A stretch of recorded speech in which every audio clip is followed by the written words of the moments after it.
All right, friends and neighbors, welcome back to our CCNA set of videos. This is Chapter 8, Implementing Virtual LANs or VLANs. I am really excited. This is a really cool topic, and it's one of those ones that you will use everywhere.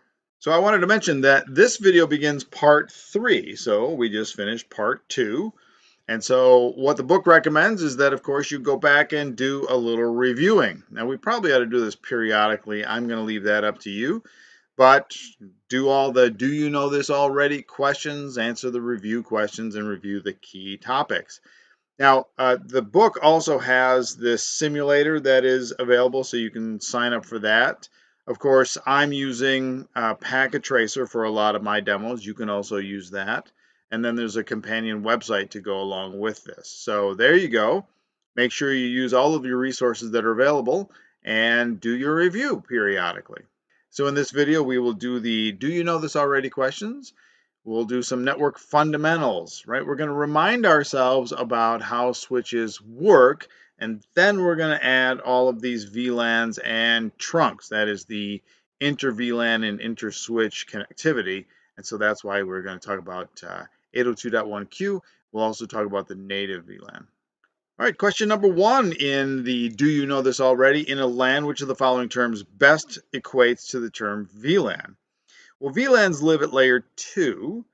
So, and since they're on switches, that'll be broadcast domain. Now, I'll talk more about that later on. So if you don't remember what broadcast domain is, don't worry about that. Now, there was another answer in there, subnet. That one's close because all the nodes in a VLAN have to be on the same address space, but the best layer 2 thingy that goes along with this is broadcast domain. Question number 2, in a topology with 1 VLAN switch and 3 VLANs configured, how many subnets do you need? Well, at layer 3, VLAN equals subnet or equals network. So if you have 3 VLANs, you better have 3 subnets. Switch 1 sends a frame to switch 2 using 802.1q trunking. Which of the following describes how switch 1 changes the Ethernet frame before forwarding it to switch 2? Well, when you do 802.1q trunking, you stick inside the old frame a new header. You also change the ether type, and that's a 4-byte header that includes the VLAN ID, but the MAC address doesn't change. Question number 4, switch 1 interface F0/5 is configured with switch port mode dynamic auto and is connected to switch 2. Which of the following settings on the switch port mode command on switch 2 would allow the trunking to work? And there were 2 of them, trunk and dynamic desirable. So if you set the port to a trunk, or you said, I'm willing to negotiate this, but I'll wait, I'll see what you're doing, that was dynamic desirable. Question number 5. In a new switch, or when a new switch arrives from Cisco, it has no VLANs and VTP has been disabled. An engineer configures VLAN 22 and name Hannah's VLAN commands and then exit. Which of the following are true? Choose 2. For this one, you had to know what happens when you assign ports to a VLAN or when you don't assign ports. So in this case, show VLAN brief would show the output, and so would show running config. So they would be there. They wouldn't have any ports in them. Question number 6, which of the following commands identify switch interfaces as being trunk interfaces? Well, we could do show interfaces switch port or show interfaces trunk. I'll show you demos of those later on. Question number 7, in a switch that disables VTP, an engineer configures the commands VLAN 30 and shutdown VLAN 30. Which answers could be true about the switch? Choose 2.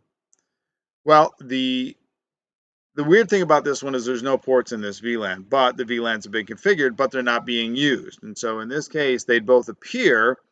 The other 2 answers were about forwarding, and that would not work. Question number 8. The show interfaces G1 trunk command provides 3 lists of VLAN IDs. Which items would limit the VLANs that appear in the first of the 3 lists of VLANs? Okay. There's a little bit here in the configuration of the switch, but if you show the allowed VLANs, that'll be a subset of what's on the trunk, not just what's on the switch globally. Well, let's get right into this. Virtual LAN or VLAN concepts. So there's a couple things that I want you to recall to your brains. Remember that when we were talking about Ethernet, we talked about unicast, broadcast, and multicast kinds of traffic. And we also have to remember how a switch forwards traffic. Everything is based on whether or not I know your MAC address or know the destination MAC address, right? So if I see a frame come in, I'm going to take the source MAC address, put it in my source address table. I'm going to look at the destination MAC address and forward it to the correct port. If I don't know it, I'm going to flood it everywhere. I have special rules for multicast and broadcast. Both of those go everywhere unless there's something else preventing that. Now, the nodes that can hear a broadcast, those are all part of the same broadcast domain. So by default, everybody on a switch, they're in the same broadcast domain. So that means everybody listens to the broadcasts that are forwarded by the switch, and the switch forwards those broadcasts to every single port. That's the broadcast domain. The minute we create a VLAN, we're actually creating a boundary. We're chopping the switch up into multiple virtual switches or smaller switches, smaller broadcast domains. And so the broadcast domain or the broadcast traffic doesn't travel as far. It doesn't have to go to all of the ports. Now, a broadcast frame will go throughout the entire layer 2 topology until something stops it. A VLAN boundary will stop it, but so will a router. Routers do not forward broadcast frames. Now, the other thing that I want to remember is that anytime we have a VLAN, it's also a layer 3 network or subnet. So that means that everybody in that VLAN has to have the same IP addressing. Now, why do we do VLANs? It sounds like we're complicating things, we're adding stuff, but smaller broadcast domains are really, really handy. The minute you create a VLAN boundary and you say, look, here's the hosts that need this particular broadcast traffic, then the switch doesn't have to do as much work. It doesn't have to send the broadcast frame out every port now, just the ones in a VLAN. So less CPU overhead. We also create forwarding boundaries with VLANs. Unicast, multicast, and broadcast traffic does not cross VLAN boundaries, and so we reduce the security risk. We reduce the number of nodes that can hear traffic.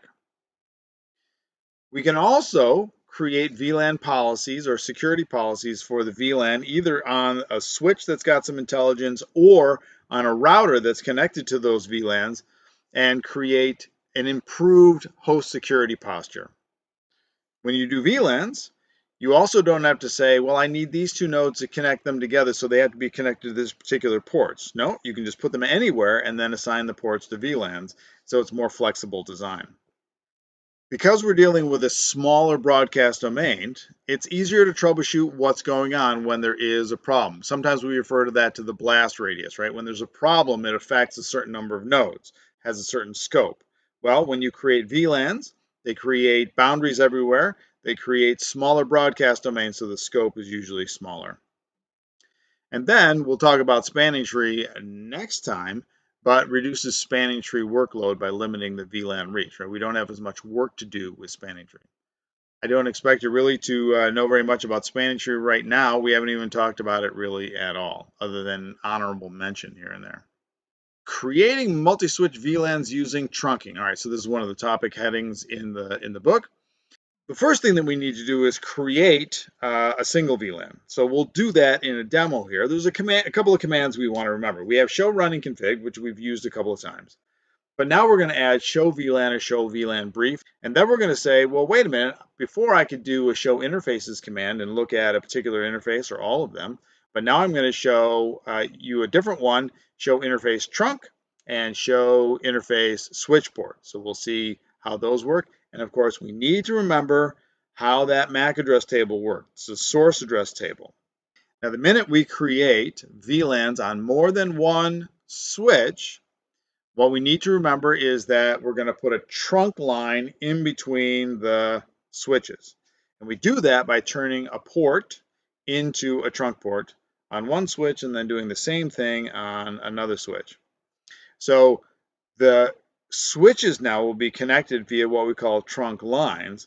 And the magic there is that the trunk lines, the trunk ports, will do VLAN tagging. there will be a VLAN ID that we include inside the new frame. Now there's an image in the book. One of the figures shows you multiple lines going in between switches to connect the VLANs. That's a demonstration of something that doesn't scale. That's not the right way to do it. What we can do now is use one trunk line to support all of these VLANs between switches.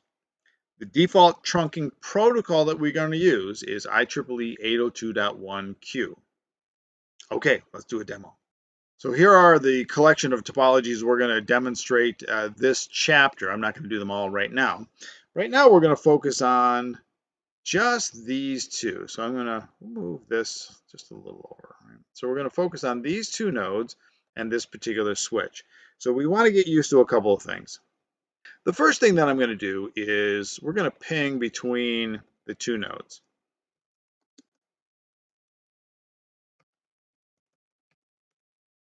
So that's all that I'm doing, right? We're just going to ping between them. Okay, very good. Now, a good question might be why in the world this works at all. Why can we ping between these nodes? And the answer is, by default, we're all in the same VLAN. So if I do a show, well, let's have it out, show VLAN. Now we have a couple of options here. If I just hit enter, I get the default, right?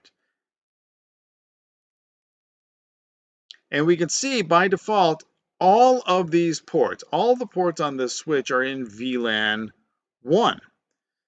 Now that is also called the default or the native VLAN. We'll talk more about that later. But I've also got these other VLANs here. Now, I'll also note the numbers that are here. So it's 1 to 1005. Those become significant to us. Those are standard VLAN IDs. So the reason that this ping works is because both of these nodes are actually in the same VLAN. If they were not in the same VLAN, then the ping would not work. And I'll show you that here in a second. Now, the command that also accomplishes the same thing as show VLAN brief, right? A little bit less information than the stuff on the bottom. I don't have all this extra stuff here. Now I can also do show interface, for example, F0/1, right? This is a way to look at what's going on with a particular port. We talked a little bit about this last time. There's up. But what if I did show interface F0/1 switch port? It's a different set of information. And here is a couple of details that we need to know. One is it's enabled. I've got dynamic auto. That is a trunking mode that we're going to work with here in a little bit. And the default administrative trunking is going to be .1q. That's 802 or that's IEEE 802.1q. Negotiation of trunking is on. So all of these tell me about the trunking characteristics. Now I can also say trunk here. Whoops. But I have no trunk instances going on, right? Because everybody's in the same VLAN. Now the other thing that we want to make sure that we take a look at here is the MAC address table. Now we're used to seeing this, right? These are the MAC addresses and they're attached to these particular ports, and that's why the switch knows how to reach the destination MAC addresses. But the column that we now want to pay attention to is the VLAN. So what I'm going to do right now is I'm going to say, I'm going to put one of these ports in a particular VLAN. So I'm going to do config T. Now the minute you add ports to a VLAN, the VLAN is automatically created. So I'm going to say interface F0/1, and I'm going to say switch port access VLAN 101. So there we go. So it says access VLAN does not exist, creating VLAN 101. Well, what was the impact there? Well, if I do a show interface switch port, I can see now that this particular interface is in VLAN 101. Now I can do that for all of them. But what I really care about is if I do a show VLAN, And I see now I've created VLAN 101. And I've assigned this particular port to it, and it's removed from the other port. Now, the other impact here is that I just created boundaries. So now when I go back to this node and I say, well, let's ping my other node, it doesn't work anymore because now my second PC is on a different VLAN, and now I've got a boundary that prevents traffic from flowing between them. So the way that I fix this, because they have the same IP addressing scheme, right? They're in the same address space. What I now would have to do is add port 2 to my VLAN 101. So I'm going to say interface F0/2, and I'll say switch port access VLAN 101. Now if I take a look at my VLANs,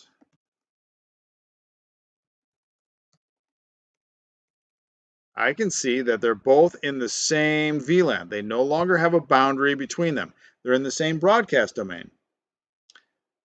So now as soon as this comes, because I changed the port configuration, I am now, the port goes down and then it comes back up again.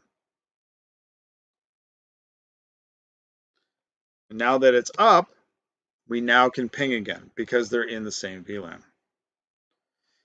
Now while I'm here, I will also show you a couple other things. How could I configure the VLAN or work with the VLAN? Well, I could just say VLAN 101. And you can see that my prompt changed to the configuration for a particular VLAN. And I can see the commands that I have here. And I can say name my first VLAN. Oops. So now if I go show VLAN brief again, I now see this. Now the other way that we interact with VLANs is I go to an interface for a particular VLAN. And notice that my prompt is different. It's not a VLAN prompt, it's an interface prompt. This is where I would do things like set the IP address for a VLAN. So two different areas to think about. What if I want to connect to my friend over here, 1.3? Well, I could simply take a crossover cable and run it between my switch ports, right? I could do this. Now, while I'm doing that, I'm going to do something else here. We're going to say, I'm going to move this connection to port 3. Now, we remember port 3 is in VLAN 1. So I'm going to take a look at what we have going on. Right? The ports are coming up. And let's remind ourselves about our VLANs again. Well, this was port 24, and this is port 3. Port 24 and port 3 are both in VLAN 1. Well, what about this PC over here? Well, on my neighboring switch,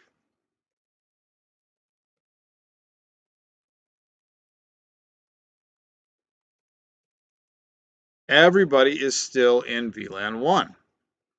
Okay. Well, let's try a couple things. 1.2, can you ping 1.3?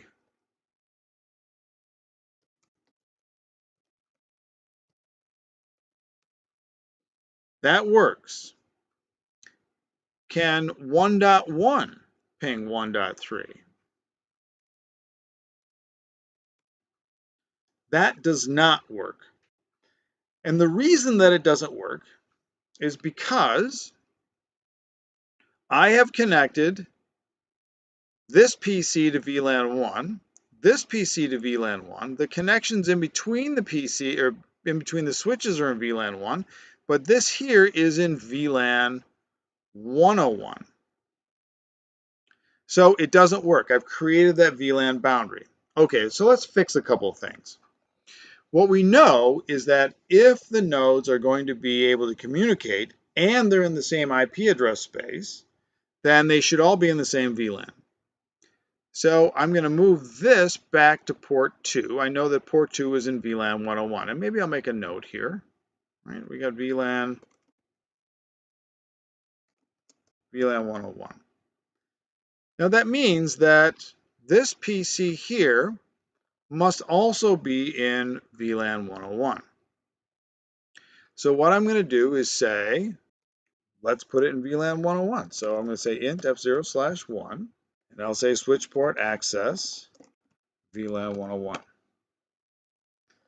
And we can see I did the right port. My little orange light came on here, but I still have a problem.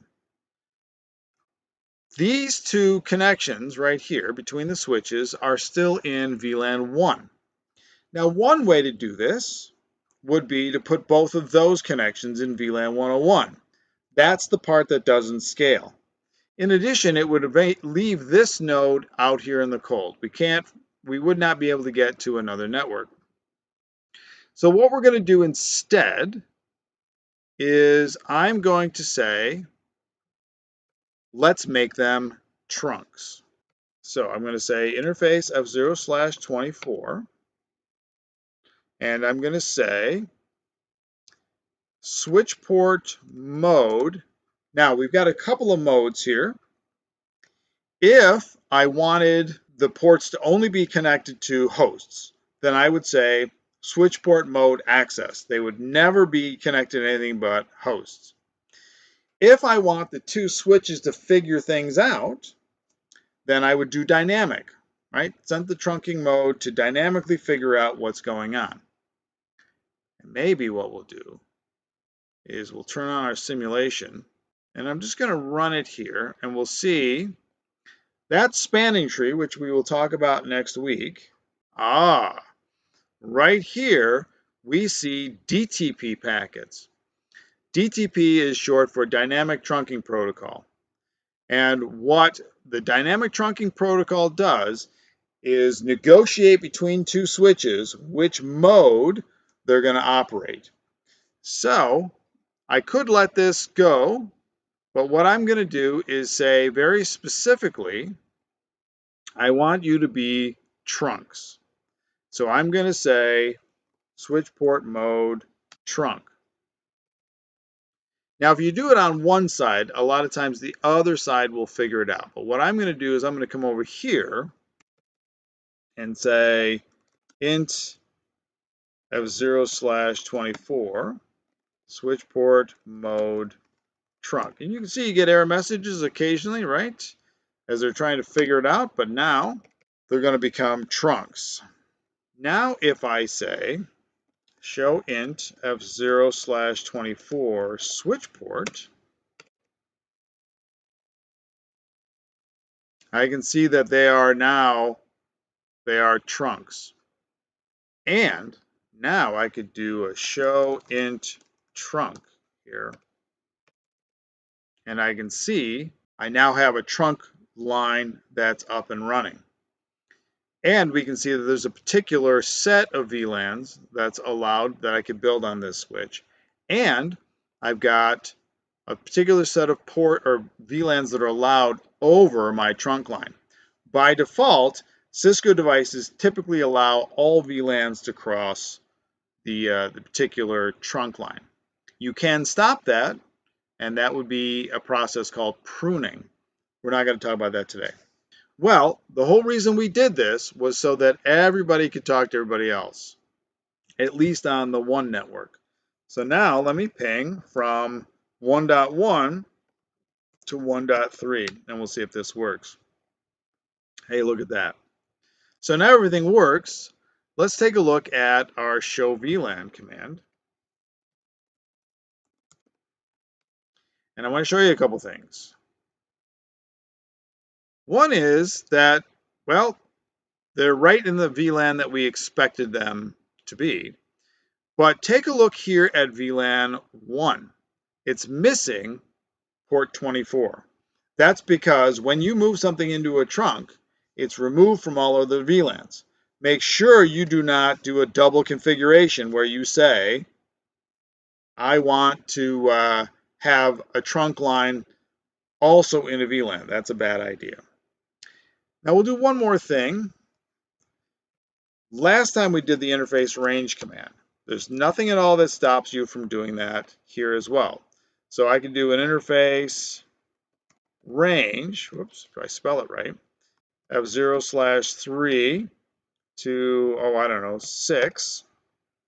And I could say switch port access VLAN 101, right? I can do the exact same thing. And now if I take a look at my VLANs, now I've got a whole bunch of ports in there in VLAN 1. And if we do our show MAC address table, oh my goodness, look at this. We now know that we've got nodes that are connected to VLAN 101 and VLAN 1 when they generate traffic. Let's actually fully populate this. There we go. Okay. So we know that there is a host on the other side of the switch link, the trunk line, that's in VLAN 101. And then we've got my local hosts, right, the ones that are directly connected, that are also going across there. Let's see, I have a list of things I want to make sure I did. Let me show you one more thing. When we do a trunk, so I'm going to ping PC2 here, 1.2, okay? And we go through this. There it goes. When it comes down to my host, this is a standard Ethernet frame, right? It is this type right here. My type code is going to be 0806 or 0800. These are the two codes that we've come to know and love. So it's either ARP in this case or IPv4. If I go a little farther, we get to the ICMP. We can see that now the code is 0800. And there's nothing special. This is standard Ethernet. But what happens if I go to ping across a trunk line? So now I'm going to ping .3. Now before I do that, I'm going to run my simulation again. And I'm going to turn off some of the things that I don't want to pay attention to right now. So we're going to turn off all of these extra protocols, at least seeing them. And away we go with our ping. Now remember that this is going across the trunk line. So it goes up to the switch. The switch says, let me look at my source address table. Oh, I've got to send you across a trunk. What does this look like when it goes across the trunk? There's two things that I want to make note of here. One is right here. The ether type is changed to 8100. That means that this is a .1Q trunked frame. In addition, we can see that we have a VLAN ID in my header. Now this is hexadecimal, so we were going to do the multiplication of that. That would be 6 times 16 to the first, or 96, plus 5, which would be 101. So this is 101 right here. There's the VLAN tag, the 12-bit VLAN tag. And so that's what happens when it goes across the trunk. So now my receiving switch gets it and says, oh, what's your VLAN ID? Let me look at my source address table for that VLAN ID and see if I can find that destination node. The receiving switch strips off the trunk, or the extra header, right? So it's got these VLANs over here and the MAC address table entries. And so now it knows how to forward this to the destination. So that's how this whole thing works. All right, let's go back to the slides. So let's talk a little bit more about our trunking protocols. Generally, there are two, inter-switch link and 802.1q. Cisco created ISL because there wasn't a trunking protocol out there. Today, 802.1q is the non-proprietary industry standard. Everybody uses 802.1q. If you're in a Juniper shop, or a Bay Network shop, or whatever, you're going to be using 802.1q and not ISL. So what 802.1q does is it sticks this 4-byte tag in there. Now there's other things in there like proprietary, like priority information and stuff like that. But for CCNA, all that we care about is that 12-bit VLAN ID that I just showed you. So 12 bits supports 4096 VLAN IDs, but 0 and 4095 are reserved, so really it's 4094. When we talk about VLAN IDs, there are two ranges. There's the normal range, 1 to 1005, which is why you saw what you did in the demo, and then extended. Now, it depends on your configuration and your devices whether or not you're going to use the extended VLANs.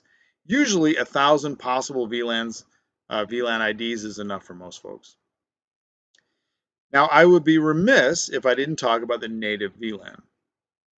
You saw that by default, all the ports were in VLAN 1. Well, VLAN 1 is also the default or native VLAN. It means that any traffic that goes between switches on VLAN 1 is untagged. There's no 802.1q header. It's sometimes called the management VLAN because it goes everywhere and you can use it to manage devices.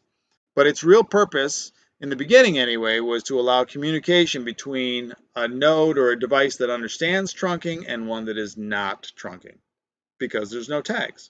Now, forwarding between VLANs. You saw in the last demo that I have that poor node off by itself, 192.168.2.1, right? It's off there by itself.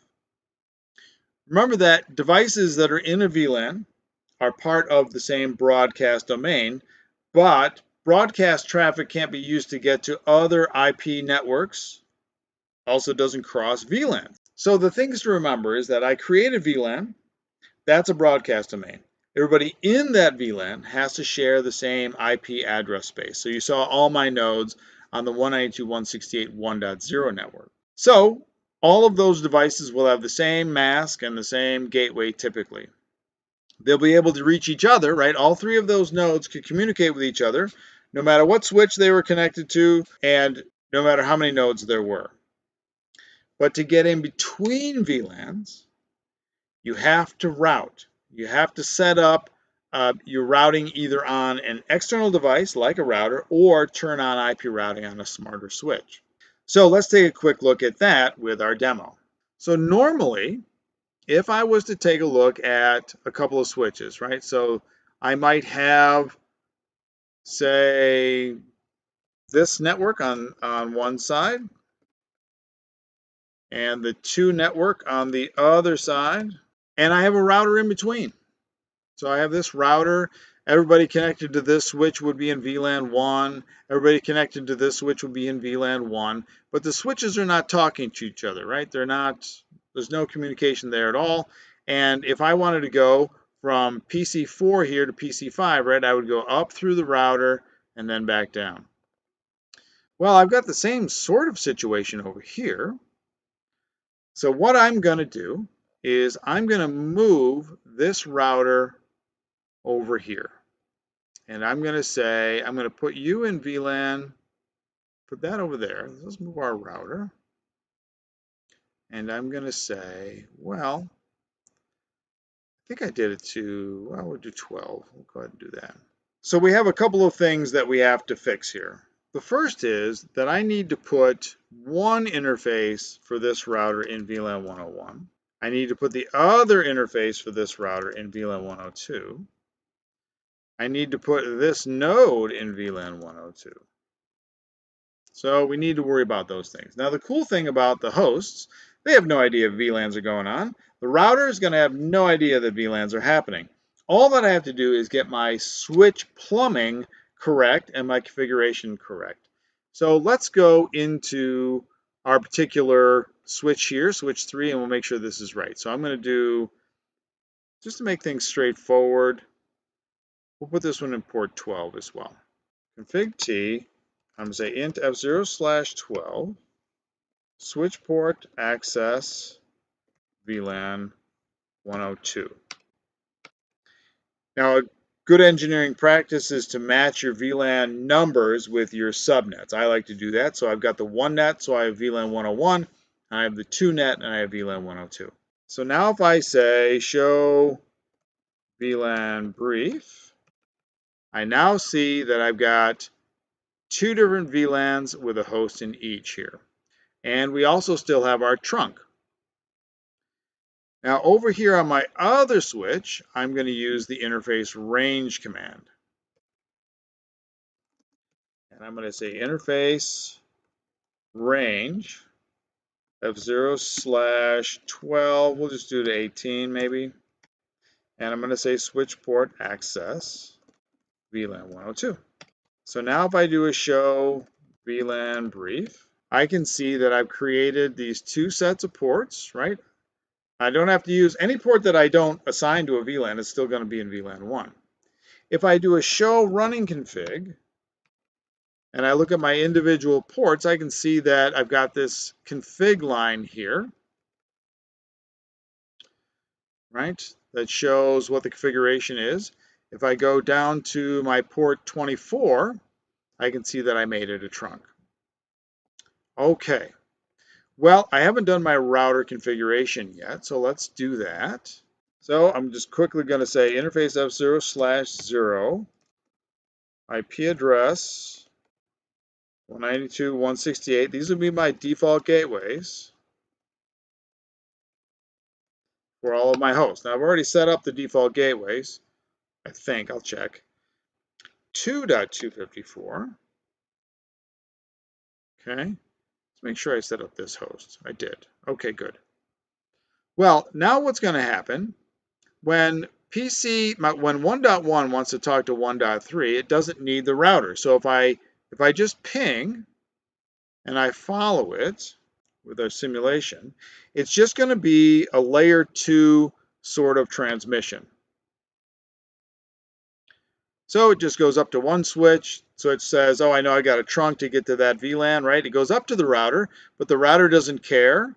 So I'm going to go just across the trunk line, right? But if I want to go across to 1.2, this is not only in another VLAN, and we must route between VLANs. So I put a router interface in one VLAN and a router interface in another VLAN.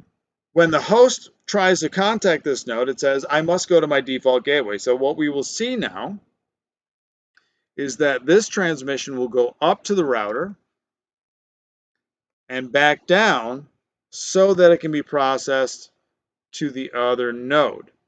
And then the same thing will happen on the return trip. So here we go. So we'll do the ARPing. We're ARPing for somebody new, right? It goes across the trunk because we don't know where the router's MAC address is. The router will eventually answer. And now here goes the ICMP. So the router gets this, says, I know where that network is. It's going to now ARP for the destination node, goes across the trunk, tag for VLAN 102 now, back across, tag for VLAN 102 up to the router. Now the router is willing to send the ICMP. So here goes the ICMP again, right? The first one times out a lot of times. We go across, we're tagged for 102 now, back across, back up to the switch, back to my router, up it goes so that I can get to VLAN 101 and to the destination. And that is how our routing is, it changes the way this works. So now we can get between VLANs and we're using a trunk.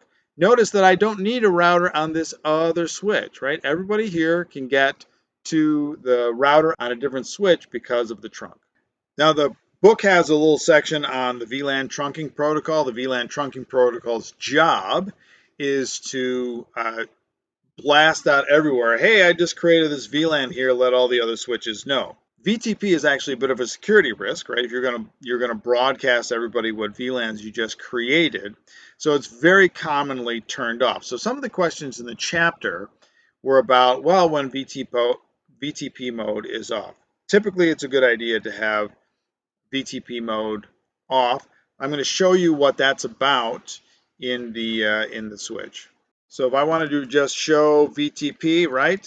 Tell me what's going on. If you want to know the status, This mode is a server, a VTP mode version that's running. So if I went to config T and I did VTP, what's going on here, I would say VTP mode, right, transparent is one of the commands that was in the chapter, and just kill this off. And this is how we disable VTP mode. Some are just VTP off. So VTP is usually very commonly turned off. It's also a Cisco thing, so if you have a mixed vendor environment, you won't see this there either. So what have we done so far, right? We've created VLANs. We've assigned access VLANs to an interface. We've also given some names to VLANs so that we know something about them. So it's handy sometimes to say server VLAN or wireless VLAN.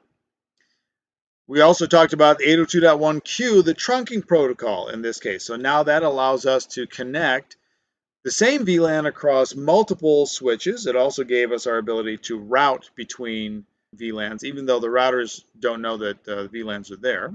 Sometimes you might need to specify which trunking protocol you're using, but if you're dealing with modern equipment, it's always going to be 802.1q. Now, we saw that between the switches, there was a DTP packet, right? The whole point there is to negotiate the kind of trunking that you're going to do. So the only tricky part on the questions was whether or not you were doing dynamic desirable, dynamic auto. Older versions just have dynamic mode. So dynamic desirable says, well, listen, I will create those DTP messages. I'll also respond to them. Dynamic auto says, I'm just going to wait for DTP messages. And today, the real big deal is whether or not we're going to be a trunk or not. Historically, it might also have been, are you going to do ISL or .1q? Now today, another huge part of what you might run into, and certainly part of the exam, is going to be implementing interfaces connected to phones. Traditionally, if you had a phone, it was connected to a completely different telephony system. Didn't have anything to do with Ethernet or IPv4 or anything like that. But because we're now doing voice over IP, phones are just another set of nodes on the network. So they need IP addresses. They get served by DNS and DHCP. They have services that go to them, but they also need their own VLAN. Now, in a VLAN design, we often will put nodes in a particular type in their own VLAN. So you might put wireless nodes in a VLAN, phones in a VLAN, servers in a VLAN, things of that sort. But in my office, I have one data jack. So how would I get a voice over IP phone and a PC in that same office? And the answer is you can't unless you do something a little tricky. So Cisco said, hey, let's turn the phone into a mini switch, and we'll connect a PC behind the phone. And for that, we need to understand that there's now another VLAN out there called the voice VLAN. Let's take a look at that. So for a sec, we'll just take a look at this, right? We would say, well, this PC would be on its own VLAN, and the phone would be on its own VLAN. But what happens if I only have one jack? Well, if we take a look inside the phones, and I zoom in a little bit here, hopefully you can see this. I've got several ports here. Now, one is for the network, and one is for the PC to be connected behind it. So let's pretend that we have a couple of PCs. Now, I'm gonna do it with this one right here because it's already addressed. So I'm going to disconnect this phone. We're going to bring it over here. Now, normally, I could connect this phone right into that switch and give it the proper VLAN. So now I'm going to take the connection to the switch, and I'm going to say, I want you to go to, let me see, I put those way up here. Actually, let's do it this way. I'm going to say that we're going to connect it to the lower VLAN ports. I can't remember if I did the assignment, but we'll do it if I need to. And now what I'm going to do is disconnect this PC, and now I'm going to connect it to the phone. Now we take a look at this. That looks crazy, right? We've got a PC connected to the network via the phone. So what I need to do now is take a look at my configuration here. Now the first thing we'll do is take a look at port 2. So I'm going to take a look at the running config. All right, so port 2 doesn't have anything configured on it. So what I'm going to do is I'm going to say int f0/2. I'm going to say switch port access VLAN 101. But see, it's not affecting the PC, right? It's a little weird, but we have to get this port to sort of act like a trunk because I've got 2 nodes down there. And I'm going to say switch port voice VLAN, right? See, I see I've got my voice here. So I'm going to say switch port voice VLAN. I'm not going to use 102. Let's say that I had a special VLAN for the voice. There's no services for this phone right now, so it won't work. But I'll say voice VLAN 103. We'll do that. Oops, spelling counts, everybody. Okay. So since I screwed that command up twice, we'll do this. Show a voice VLAN or switch port voice VLAN 103. Okay, so now if I do a show run and I take a look at port 2, I have 2 VLANs connected to this particular port. And as soon as it comes up, we'll see that I can still ping around with this node even though it's going through this particular phone. But the whole idea is that I now have one port that is supporting 2 nodes. So now if I go to my desktop and I say, well, can this node still get around? And we'll try to go across the trunk line again. There we go, it still works, showing us that we can support a couple of VLANs on a particular port using the voice VLAN command. Now the voice VLAN is actually quite special because it would support voice nodes that are downstream. And so you would set up whatever you needed to in terms of DHCP or quality of service or what have you for the phones. Now, when you're dealing with VLANs and trunks, you want to make use of all of those commands that we've been looking at so far, right? Show int switch port, show int trunk, show run, show VLAN brief. These are all commands that you want to make use of. The key to all of this is that if you make mistakes, I do all the time, you will. When you make mistakes, you want to sort of have in your head what you were trying to do and what is the right thing to do, right? All of the nodes inside of VLAN have to share the same IP address space. Am I connecting VLANs together that shouldn't be connected? Am I trunking in the right place? Are the 2 ends of my trunk using the same administrative mode, right? Are they doing auto? Did I specify that they were trunks? So all of these are part of our troubleshooting. And I would encourage you to do the demos or to take a hard look at some of the configuration options that you have and sort of remember what goes where. Chapter 9, look ahead. So another big deal here, spanning tree protocol. So we're going to configure and verify layer 2 and layer 3 ether channels. I don't even know what that is, what's going on, oh my goodness, new terms. Basic spanning tree operation, we'll look at device names, we'll look at how spanning tree figures out what the topology should be, port roles and states. We'll do some port fast things, another thing that you need for voice over IP. And then root guard and BPDU guard to protect our spanning tree topology. Okay, this has been Chapter 8, Switch, VLANs, and Trunks. We did VLAN configurations. We did broadcast domains. Verification of your VLAN configuration. Addressing.